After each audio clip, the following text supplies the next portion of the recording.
하나님 말씀 봉독하는 시간을 갖겠습니다. 오늘 우리 주신 하나님의 말씀은 요한복음 20장 24절로 31절 말씀이 되겠습니다. 저와 한 구절씩 교독하도록 하겠습니다. 12제자 중에 하나로서 디두모라 불리는 도마는 예수께서 오셨을 때에 함께 있지 아니한지라. 다른 제자들이 그에게 이르되 우리가 주를 보았노라 하니 도마가 이르되 내가 그의 손에 못자국을 보며 내 손가락을 그 못자국에 넣으며 내 손을 그 옆구리에 넣어보지 않고는 믿지 아니하겠노라 하니라.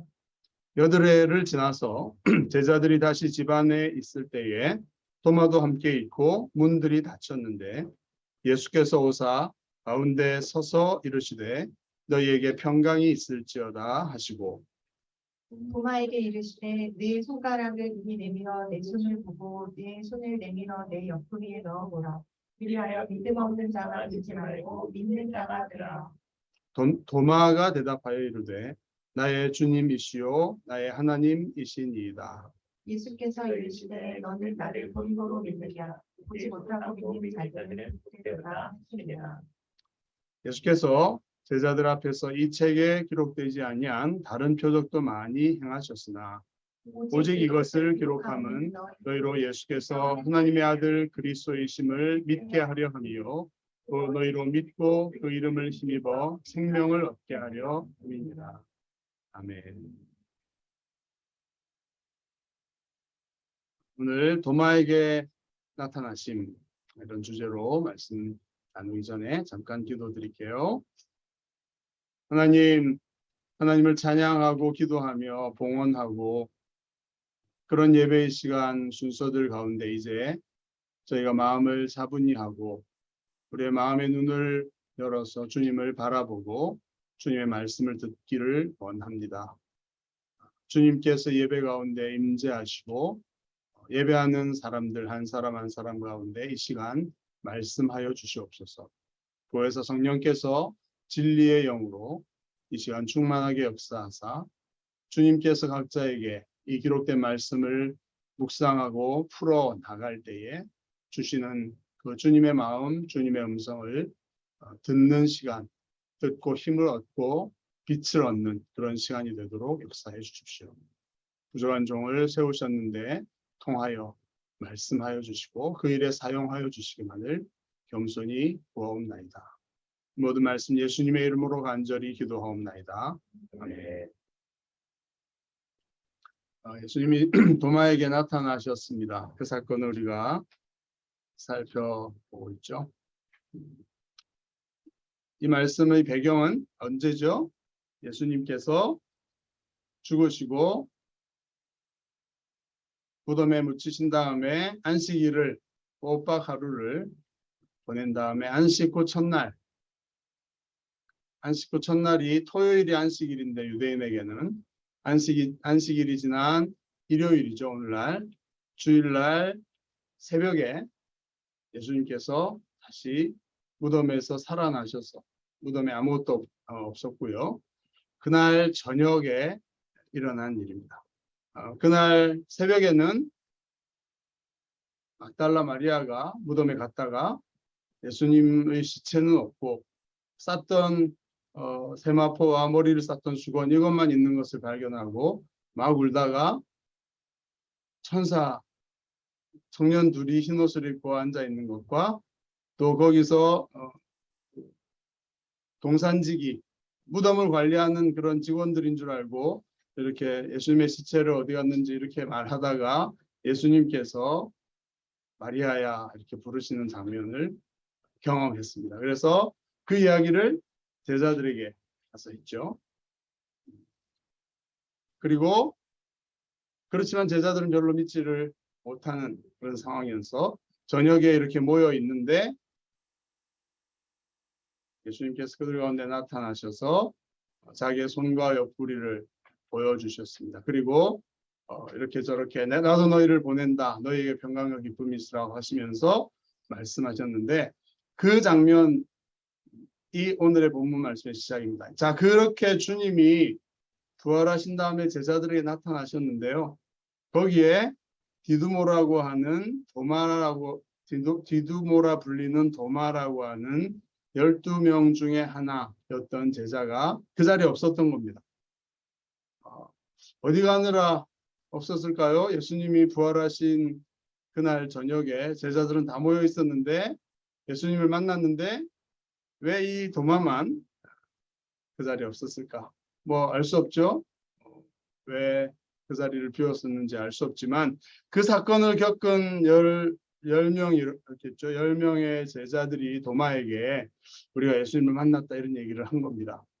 도마의 마음이 어땠을까요? 여러분 뭐 재밌는 영화 뭐 어떤 장면 이런 것들을 친구들이 다 경험했는데 나만 쏙 빼먹고 그러면 그 얘기를 막 자기들끼리 하면 소외감을 느끼겠죠. 나도 거기 있었으면 좋았을 텐데. 근데 이게 그냥 재밌는 어떤 사건이 아니라 예수님이 부활하신 그리고 그 첫날 저녁에 나를 빼놓고 모든 제자들이 다 겪은 그 사건이었던 거죠. 그러니까 도마의 입장에서 마음이 어땠을까? 도마가 이렇게 대답을 합니다.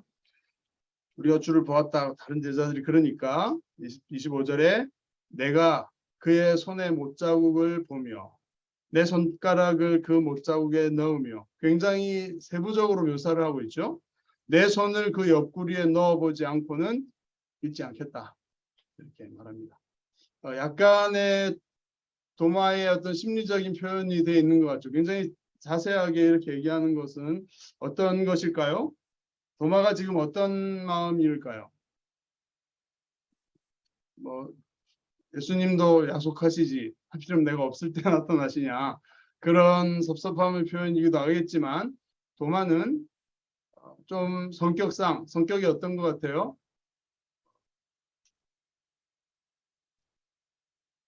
그냥 예사로는 믿지 않겠다 이런 사람인 것 같습니다. 아주 구체적으로 내가 그의 손에 못자국을 보며 눈으로 보고 내 손가락을 그 못자국에 넣으며 예수님의 죽었다가 정말 부활하셨다면 그 못이 이렇게 구멍이 뚫려 있겠죠. 거기에 내 손가락을 집어넣어 만져봐야겠다. 그리고 그 옆구리에 내 손을 넣어 옆구리는 또 제자들이 다 알고 있었던 것 같아요. 예수님의 옆구리 창으로 찔러서 피가 흘러나왔던 그래서 진짜 그분이 다시 살아나신 게 맞다면 옆구리가 구멍이 뚫려 있겠죠. 네, 거기에 내 손을 집어넣어서 그분이 맞는지 확인을 해봐야 믿겠다. 이런 얘기를 하는 겁니다. 우리가 도마에 대해서 좀 생각해 볼 요한복음에 도마에 대한 기록이 2번 나오는데요. 11장 16절에 보면 디두모라고 하는 도마가 다른 제자들에게 말하되 우리도 주와 함께 죽으러 가자 아니라 여러분이 11장의 배경은 뭐냐 하면 나사로라고 하는 예수님이 사랑하시는 제자죠. 형제가 죽었다고 예수님이 말씀하시며 그에게로 가자. 병들었다는 소식을 전해 들었는데 예수님은 이틀을 더 계시다가 죽었을 때에 그에게 가시는 거죠. 예수님. 그러니까 제자들은 지금 분위기는 예루살렘에서 예수님과 그 일당들을 붙잡아서 죽이려고 하는 그런 험악한 분위기였는데 피신해 왔거든요. 요단강 건너편 쪽으로. 근데 이 나사로가 죽었다는 얘기를 듣고 예수님께서 가려고 하니까 제자들이 말리는 그런 상황. 근데 도마는 그 상황에서 예수님이 가자고 하시니까 앞에 나가서 안 된다 이렇게 하는 게 아니라 다른 제자들에게 이렇게 말했습니다. 우리도 주와 함께 죽으러 가자. 어떤 뉘앙스인 것 같아요? 도마의 성격과 이 캐릭터를 좀 생각해 보는 거죠. 예수님이 가면 잡혀 죽을 상황인데 가자고 하시고 제자들도 갈까 말까 이렇게 하는 상황인데 도마는 우리도 주와 함께 죽으러 가자 이렇게 말을 한 겁니다. 비꼬아서 하는 말일까요? 예수님이 우리의 위험 생각지 않으시고 가다니 에이 그래 우리도 죽으러 가자. 진짜 죽으러 가자는 걸까요? 도마는 어떤 마음으로 이런 얘기를 했을까요? 아니면 정말 용감하게 예수님을 따라가자. 죽는 지경이 오더라도 예수님의 제자니까 우리는 예수님과 함께 가서 예수님이 죽고 우리도 죽으면 같이 죽자. 이런 용기 있는 말을 했을까요? 그 뉘앙스는 성경을 기록해 놔가지고 음성에 들리지 않기 때문에 비꼬는 뉘앙스였는지 정말 용기 있게 이렇게 말하는 것이었는지 잘 알기는 어렵습니다. 도마는 이런 얘기를 했죠. 두 번째 우리의 어떤 뉘앙스, 예수님을 따라가는데 아주 용감하고 결단력 있게 주님을 따라가서 죽더라도 함께 죽으러 가자. 주님을 따라가자 이런 용기 있는 것이었다면 도마의 캐릭터는 상당히 용기 있는 그런 사람이다. 주님에 대해서 확실하게 주님을 따르면 확실하게 따르는 사람이다. 이런 것을 다른 제자들에 비해서 그런 성격이라고 우리가 생각해 볼 수가 있겠죠. 그랬으면 좋겠습니다. 네. 그리고 두 번째 14장 5절에 나오는 도마의 모습은 도마가 이르되 주여 주께서 어디로 가시는지 우리가 알지 못하거늘 그 길을 어찌 알겠습니까? 이 배경은 뭐냐면 예수님께서 마지막 날 만찬하실 때에 제자들이 굉장히 예수님이 떠난다는 얘기를 듣고는 만찬 자리에서 불안해하죠. 두려워합니다. 근데 예수님께서 두려워하지 말라. 하나님을 믿고 나를 믿고 내가 내 아버지 집에 처소를 예배하러 가서 그 처소를 예배하면 너희를 다시 와서 너희를 그 아버지 집으로 데려갈 테니 걱정하지 마라. 그리고는 예수님이 애매한 말씀을 하시죠. 내가 가는 곳에 그 길을 너희가 알고 있다. 이렇게 말을 하십니다. 가는 곳 내가 가는데 그 길을 너희가 알고 있으니 두려워하지 말고 근심하지 말아라. 믿어라. 이렇게 말씀을 하신 거예요. 근데 도마가 생각해 보니까 어디 가시는지도 잘 모르겠는데 그 길을 어떻게 안단 말입니까?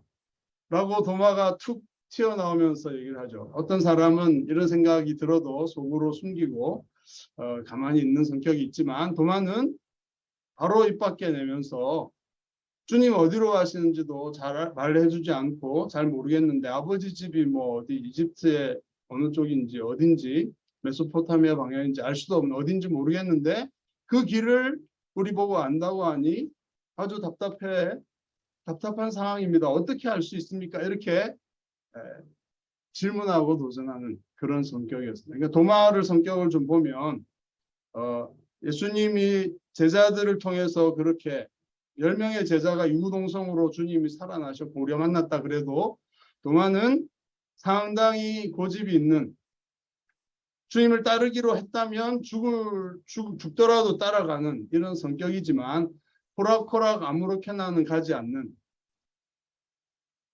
그곳이 어딘지 잘 모르고 길도 모르면 주님께 당돌하게 질문해서 그 길을 어떻게 할 수 있습니까? 이렇게 하죠. 예수님이 이 질문에 대해서 내가 곧 길이요 진리요 생명이니 이렇게 대답하십니다. 되게 유명한 구절인데 나로 말미암지 않고는 하나님께로 갈 수 없다. 나는 하나님의 집에 가는 하나님께로 가는데 내가 길이다. 이렇게 말씀하십니다.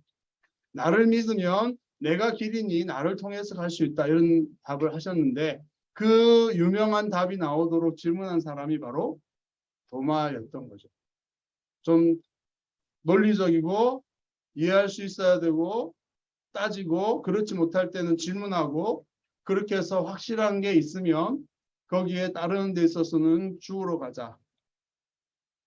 비꼬는 게 아니었다면 확실하게 결단하는 그런 사람이 아니었나 이렇게 생각합니다. 이 도마가 오늘 자기가 쏙 빠진 이 경험에 대해서 제자들에게 고집 그리고 확실한 증거 이런 것들을 내가 확인하지 않고는 못 믿겠다 이렇게 말하는 거죠.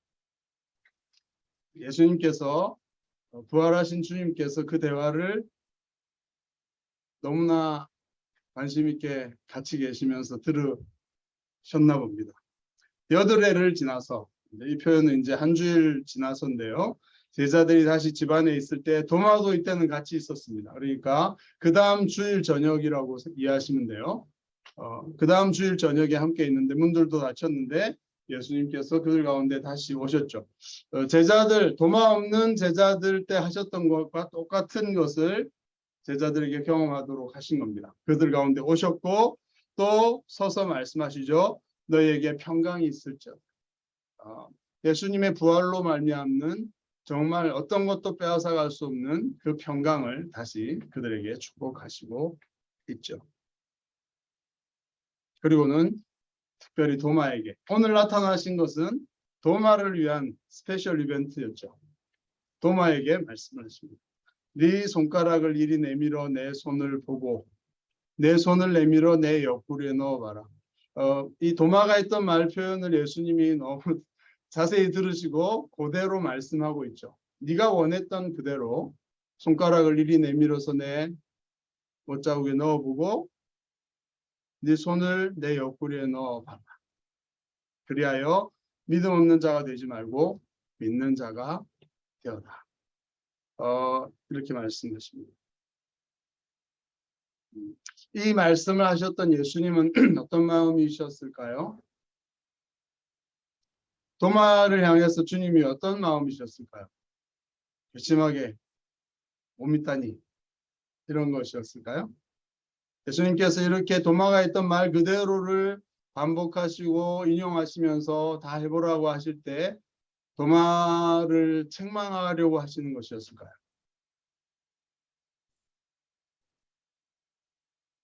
주님이 그렇게 좀 째째한 분은 아닌 걸로 생각할 수 있습니다.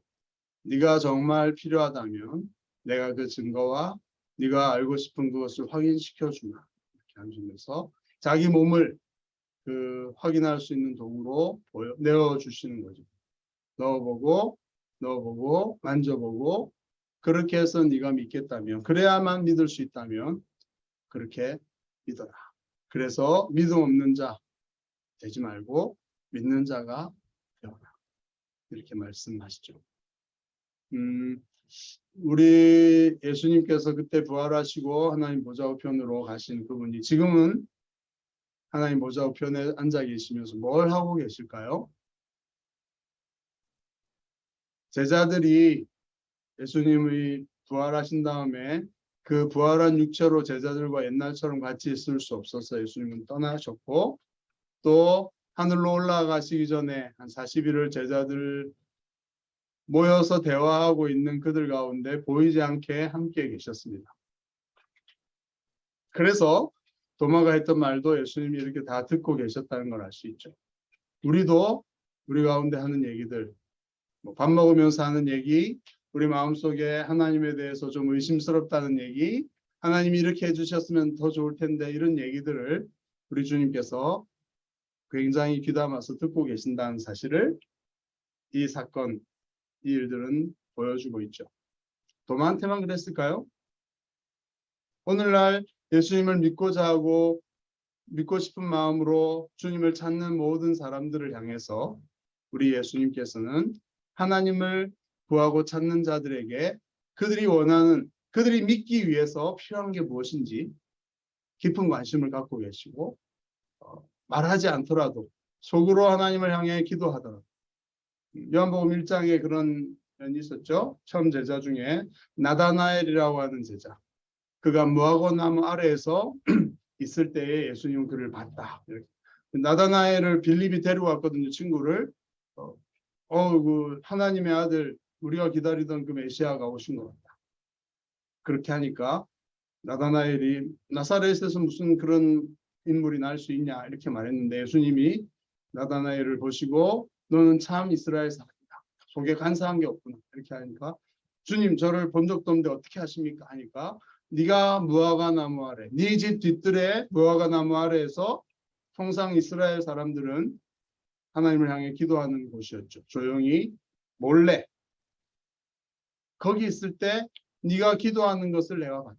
이스라엘의 참 이스라엘은 참 하나님의 약속, 이스라엘을 향한 구원의 약속을 기다리는 자, 그리고 그것을 위해서 기도하고 구하는 자를 가리키는 말이거든요. 나다나엘은 하나님께서 약속하신 그 구원자를 언제 보내주실 것입니까? 라고 기도했고 예수님께서는 멀리 떨어져 있었지만 그가 그렇게 기도하는 것을 봤다. 이렇게 하니까 나다나엘이 뭐라고 하냐 하면 당신은 참 하나님의 아들이십니다. 이렇게 말을 하죠. 이 마음에 숨겨져 있는 것들을 예수님이 다 보시죠. 근데 부활하신 주님께서 여전히 도마가 소리내어서 하는 말도 다 보죠. 우리 자신에게도 마찬가지죠. 이 사건이 우리에게 보여주는 바는 예수님께서 우리 눈에 지금 보이지 않지만 우리가 하나님을 향해서 필요하고 믿기 위해서 필요하다고 생각하는 것들에 대해서 주님은 아시고 그것을 도와주시고 보여주시는 분이시다. 이런 사실을 알 수 있습니다. 주님은 우리가 주님을 믿기를 참으로 원하시는 것입니다. 주님이 정말 존재하시고 사랑하시고 또 어떻게 세상을 이끄시고 마지막에 어떻게 정의롭게 세상을 회복시키실지 그런 하나님의 나라와 하나님이 하실 일들을 믿고 평안과 기쁨으로 확신 가운데 살아가기를 주님은 참으로 원하시는 것이죠. 우리의 믿음을 도와주시는 분이라는 사실을 알 수 있습니다. 그래서 우리가 해야 될 일은 도마가 했던 약간 반항기 섞인 말이어도 괜찮고요. 진지하게 나다나엘처럼 하나님 앞에 마음을 모아서 기도하며 하나님의 도우심과 응답을 구하는 하나님께 기도하는 그런 것이어도 괜찮습니다. 믿기를 원하고 믿음을 도와달라고 하는 그런 기도에 대해서 주님께서는 바로 그렇게 응답하시고 도와주시는 분이시다. 그 주님이심을 믿고 주님께 기도하고 주님을 찾는 우리 모두가 되었으면 좋겠습니다. 자, 그런데 그 말을 듣고 도마는 이렇게 대답을 합니다. 나의 주님이시오 나의 하나님이십니다. 이 말이 어떻게 나왔고 이게 무슨 뜻일까요? 몇 가지로 해석할 수 있는 가능성이 있지만 예수님을 향해서 나의 주님, 나의 하나님 이렇게 예수님을 부르는 호격으로 부르는 표현일까요? 도마의 대답이 나의 주님, 나의 하나님, 하나님이라고 예수님을 불렀다 이런 것일까요?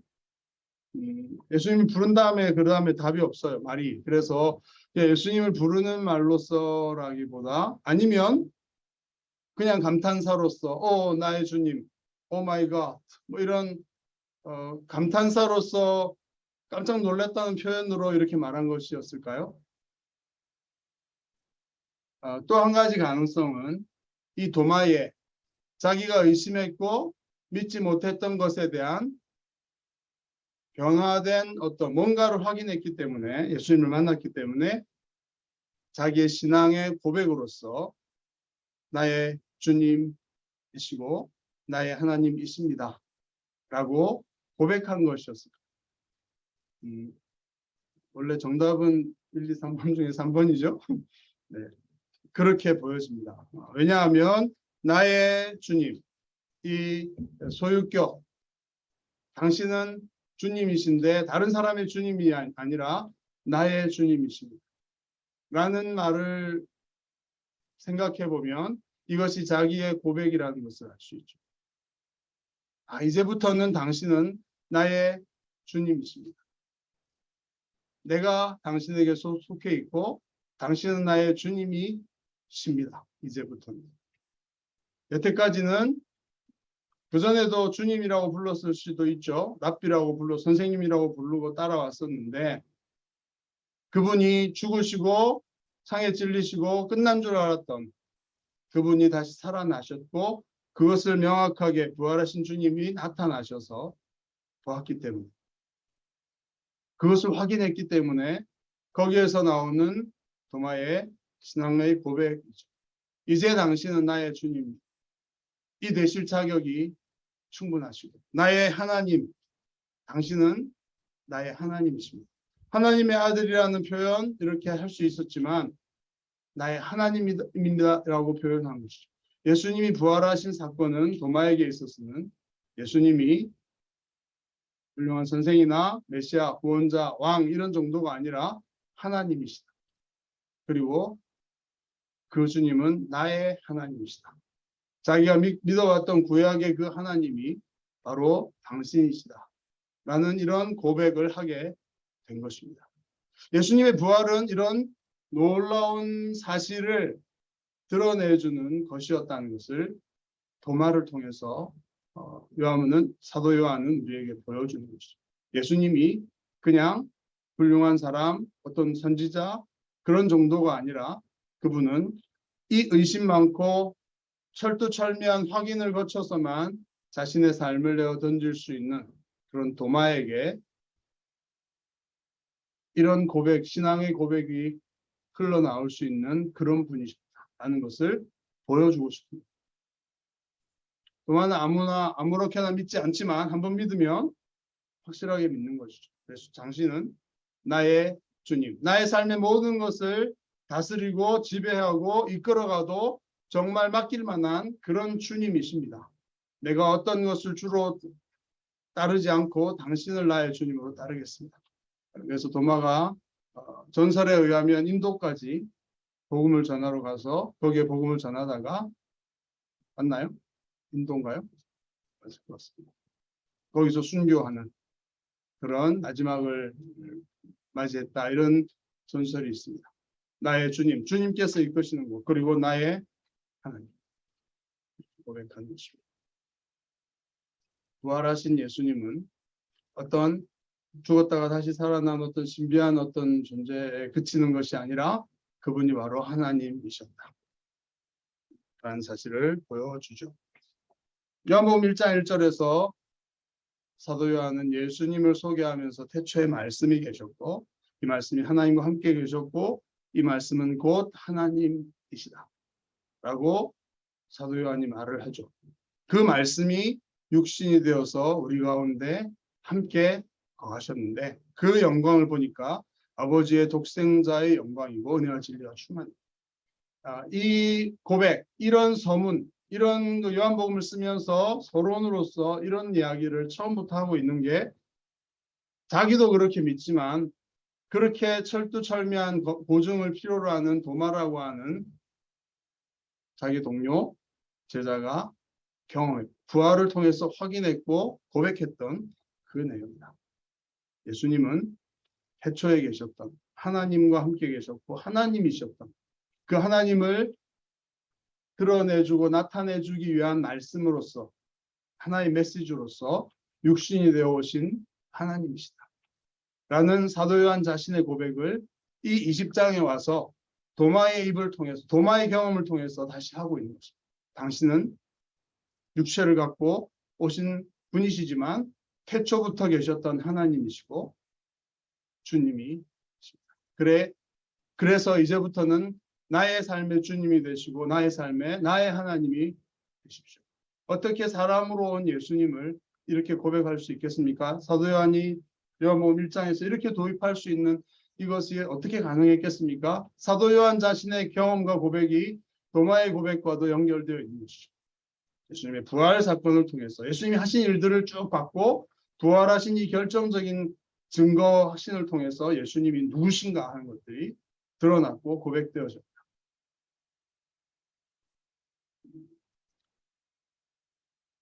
예수님은 도마에게 그 믿음을 이렇게 갖도록 확실하게 보여주시고 도와주신 다음에 이렇게 말씀하시죠. 너는 나를 본고로 믿느냐? 보지 못하고 믿는 자들은 복되도다. 말씀하십니다. 예수님은 도마의 어떤 질문이나 믿음에 필요한 부분들을 아시고 다 도와주셨지만 그러나 더 바람직한 믿음의 모습은 보지 못하고도 믿는 그것이 더 복되다 이렇게 말씀하고 계시는 거죠. 도마가 더 복될 수 있는 찬스가 있었죠. 도마가 예수님 나타났을 때 자기 혼자 싹 빼먹은 이게 아니라 예수님의 말씀에 의하면 도마가 그것을 통해서 친구들, 동료들의 말을 듣고 예수님이 정말 부활하셨구나 하는 것을 믿고 이 예수님이 정말 나의 주님이시고 나의 하나님이시다. 이렇게 고백할 수 있었다면 예수님의 논리에 의하면 더 복된 자가 될 수 있었죠.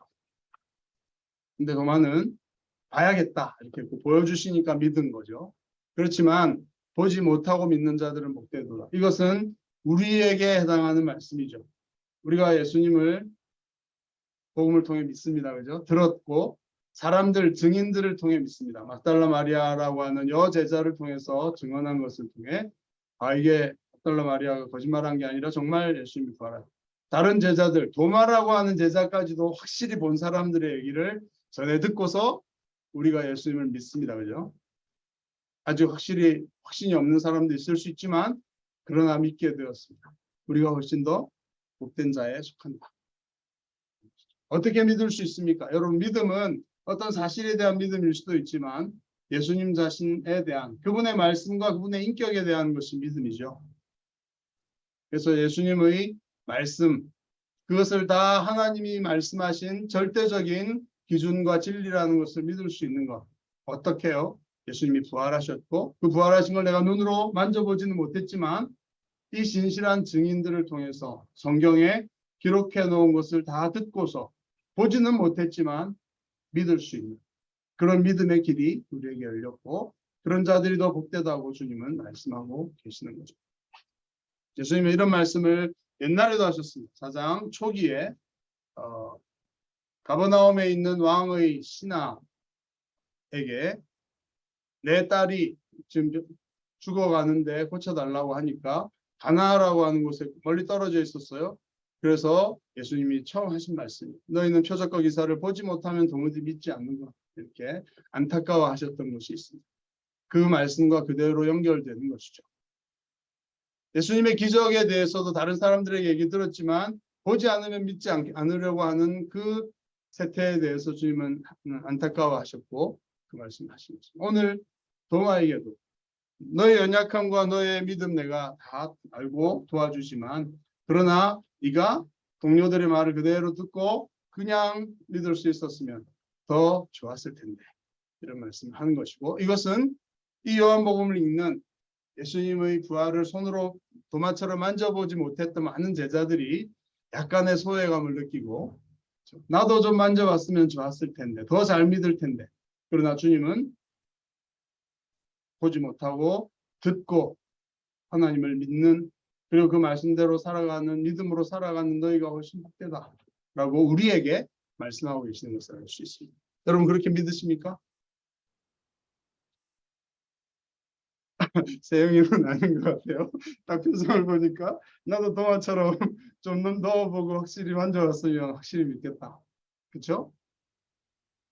더 복된 것 같습니까? 네. 네. 우리도 어떤 때는 저도 그랬어요.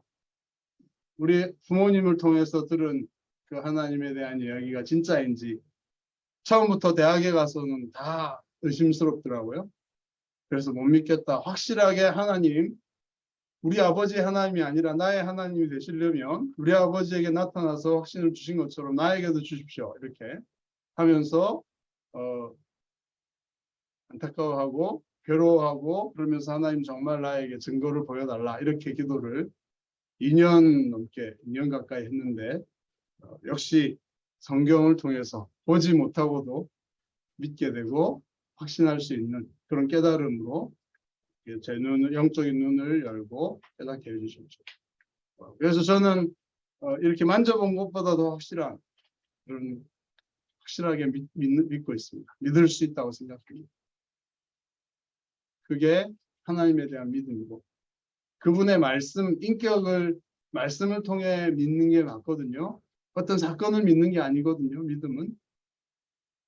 그래서 또 이런 진실한 증인들을 통해서 일어난 사건이 확실하고 분명한 것을 생각하고 깨달을 때 주님이 하신 말씀이 진짜고 이렇게 말씀을 통해서 확신하는 이런 믿음, 주님과의 관계가 형성될 수 있다는 사실. 우리가 훨씬 복되다는 이 주님의 말씀을 좀 믿으시고 복되다라고 행복해 하시면 좋겠습니다. 그 당시에 제자들 너무 부러워하지 마십시오. 자, 이런 사건을 이제 마무리하면서 사도 요한은 이 책에 기록되지 않은 많은 표적도 행했다, 주님이.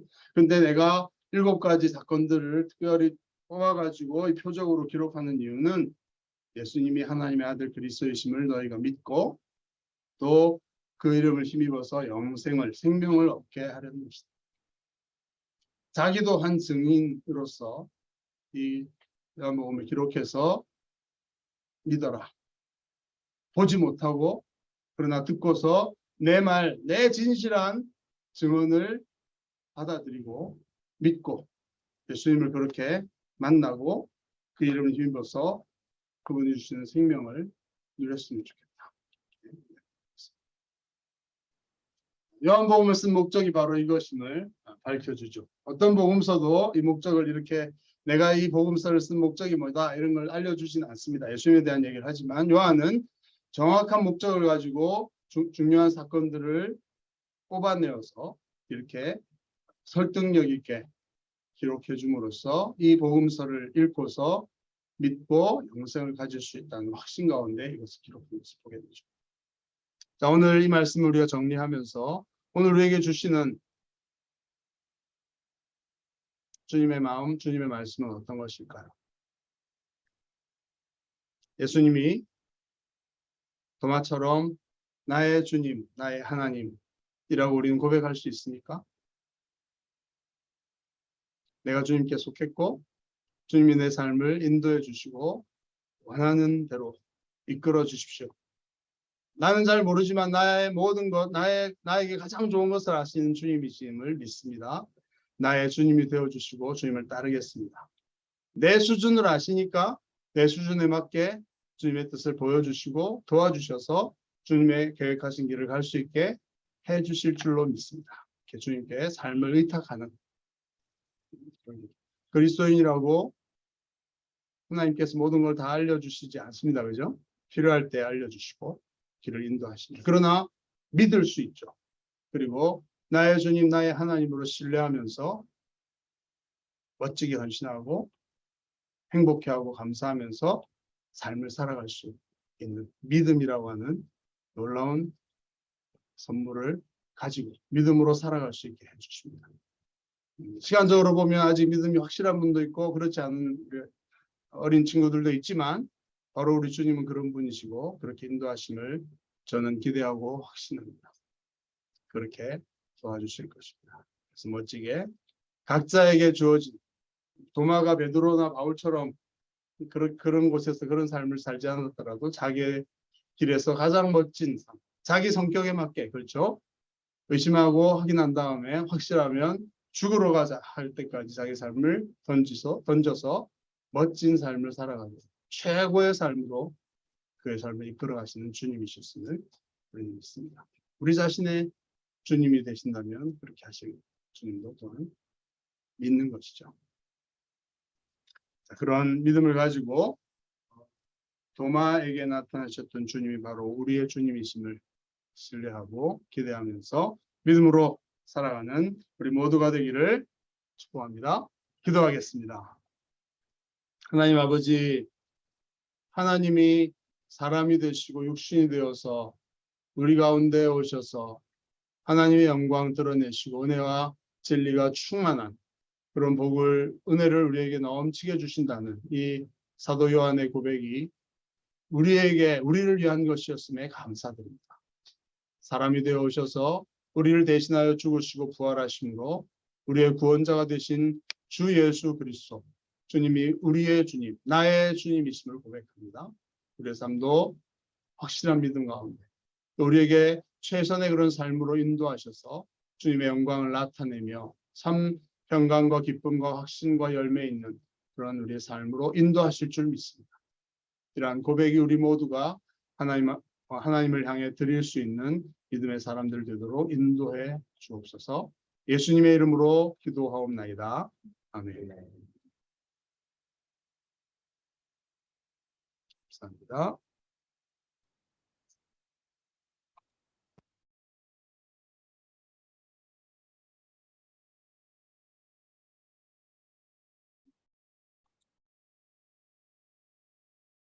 뭔가 문제가 생겼네요.